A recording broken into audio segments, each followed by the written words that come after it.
दोस्तों, भारत का प्राचीन इतिहास बेहद ही समृद्ध और विकसित था। इसके अनेकों उदाहरण आज भी देश में दिखाई देते हैं। भारत में आज भी ऐसी प्राचीन बेमिसाल इमारतें और अवशेष हैं जिन्हें देखकर हर कोई दंग रह जाता है। ऐसा ही एक उदाहरण हमें देखने को मिलता है दिल्ली के कुतुब मीनार में। दिल्ली के कुतुब मीनार में एक ऐसा 24 फीट का लोहे का स्तंभ है जो कि 1600 साल पुराना है और इसकी खासियत यह है कि इस पर कभी जंग नहीं लगता। इसे देखकर वैज्ञानिक भी हैरान है कि आखिर भारत के पास 1600 साल पहले ऐसी कौन सी टेक्नोलॉजी थी कि उन्होंने इतना भारी भरकम और जंग न लगने वाला लोहे का निर्माण कर लिया था।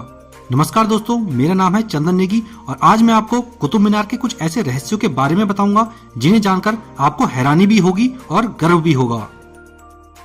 दोस्तों, अक्सर हमें बताया जाता है कि कुतुब मीनार का निर्माण कुतुबुद्दीन ऐबक ने करवाया था, लेकिन दोस्तों यहाँ की कुछ इमारतों का निर्माण कुतुबुद्दीन ऐबक ने कराया था, बाकी इमारतें यहाँ पहले से ही थी। दोस्तों, मुगलों और अंग्रेजों ने बहुत कोशिश की हमारे इतिहास को दबाने और तबाह करने की, लेकिन कहते हैं ना कि सच एक न एक दिन सामने आ ही जाता है। दोस्तों, जब हम कुतुब मीनार के पीछे की ओर जाते हैं तो यहाँ पर कुव्वतुल इस्लाम नाम की एक मस्जिद है जिसके परिसर में 24 फीट ऊंची लोहे की रॉड लगी हुई है। दोस्तों, जब इस लोहे का लैब में टेस्ट किया गया तो पता चला कि ये लोहा 1600 साल पुराना है। वैज्ञानिक इस बात से हैरान थे कि 1600 साल पहले आखिर कैसे इस भारी भरकम लोहे की रॉड को तैयार किया गया होगा, क्योंकि उस समय मशीनों का कोई भी विकास नहीं हुआ था। इस रॉड का वजन लगभग 6000 किलोग्राम है और इतने सालों से इस पर आज तक जंग नहीं लगा, क्योंकि इसको रॉट आयरन से बनाया गया है जो कि लोहे की शुद्ध अवस्था होती है। यानी उस समय भारत के लोग लोहे के विकास में काफी आगे रहे होंगे।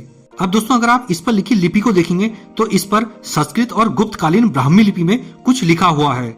लिपि के आधार पर पता चलता है कि इसका निर्माण 4वीं शताब्दी में गुप्त साम्राज्य के समय में हुआ होगा। बहुत से इतिहासकार इसे चंद्रगुप्त द्वितीय के समय का मानते हैं और बहुत से इतिहासकार इसे सम्राट अशोक के समय का मानते हैं। इस पूरे स्तंभ की ऊंचाई 24 फीट है, जिसमें से 3 फीट ये जमीन के नीचे दबा हुआ है। अब सबसे ज्यादा हैरान ये करता है कि आखिर इस भारी भरकम और विशाल लोहा स्तंभ को उस समय किस तरह से बनाया गया होगा। ये स्तंभ मुगलों से कई सौ साल पहले का है, क्योंकि इसकी बनावट और लेख बताते हैं कि ये स्तंभ कई सौ साल पुराना है। इसके अलावा बात करें दोस्तों इस स्तंभ की स्थिति की, तो ये स्तंभ कुव्वतुल इस्लाम मस्जिद के बीचों बीच स्थित है और इस मस्जिद को अगर आप ध्यान से देखेंगे तो इस मस्जिद पर कई मूर्तियां और जानवर बने हैं, जिससे पता चलता है कि ये मस्जिद पहले बौद्ध या हिंदू मंदिर रहा होगा।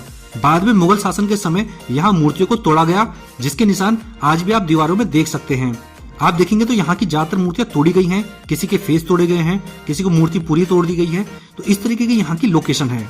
दोस्तों, क्योंकि मस्जिदों पर किसी भी प्रकार की मूर्तियां नहीं बनाई जाती, इसलिए बहुत से इतिहासकार मानते हैं कि ये पहले बौद्ध या जैन मंदिर रहा होगा। अगर आप बौद्ध और जैन मंदिर को देखेंगे तो उनकी बनावट भी कुछ कुछ इसी तरह की दिखती है। इन सब से ये पता चलता है कि दिल्ली पर हजारों साल पहले हिंदू शासकों का राज था और उनके शासनकाल में ऐसी बेमिसाल स्तंभ और इमारतों का निर्माण हुआ, जो कि आज के जमाने में भी बनाना बेहद ही मुश्किल है। दिल्ली में कुतुब मीनार का मेट्रो स्टेशन भी है, तो यहाँ पर आप बड़े ही आसानी से पहुँच सकते हैं। और दोस्तों, जब कभी आप कुतुब मीनार घूमने के लिए जाएं तो इस लोहा स्तंभ को देखना बिल्कुल भी ना भूलें। दोस्तों, वीडियो पसंद आया हो तो वीडियो को लाइक और हमारे चैनल को सब्सक्राइब जरूर कर लें। दोस्तों, मिलेंगे नेक्स्ट वीडियो में। धन्यवाद। जय हिंद।